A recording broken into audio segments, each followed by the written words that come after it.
Son günlər Xəzər dənizində baş verən ardıcıl zəlzələlər əhali arasında bir qorxu hissi yaradıb. Təbii ki, bu durumda şayə yayanlar da olur. Güclü zəlzələ olacaq, filan yerdə, filan nə bilim saatda. Əslində nə baş verir? Xəzər dənizindəki bu ardıcıl zəlzələlər Azərbaycanda güclü zəlzələ ehtimalı yaradırmı? Bax bu suallara aydınlıq gətirəcəyik indi. Dəqiq biləcəksiniz, güclü zəlzələ olacaq ya olmayacaq.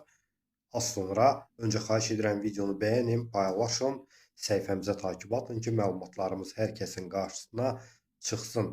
Respublika Seysmoloji Xidmət Mərkəzinin rəhbəri Qurban Yetirmişli telefon xəttimizdədir. Qurban müəllim, həqiqətən də güclü zəlzələ gözlənilirmi Azərbaycanda? Buyurun, sizi eşidək. Zəlzələ deməli ocaqları Xəzərdə kifayət qədərdir. Ayın 8-də ki baş vermişdi, 13:05-də. Bu 70 kilometr dərinliyində olan bu zəlzələ 5,3 magnitudalı Richter cədvəli ilə bu gücdə idi.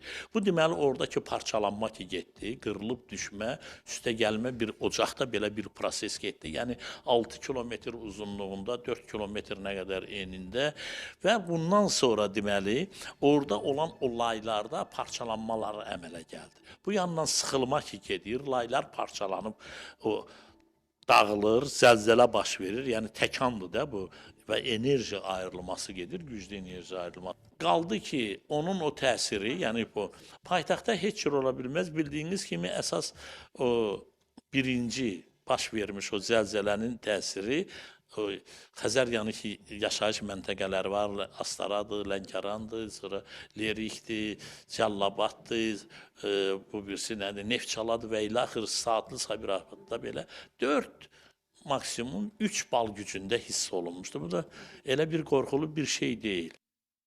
Bəli, Qurban müəllim də dedi, narahatçılığa əsas yoxdur. Boş-boş şayə yayanlara inanmayın. Güclü zəlzələ falan olmayacaq. Ən azından gözlənilmir bu. Bəyənin, paylaşın.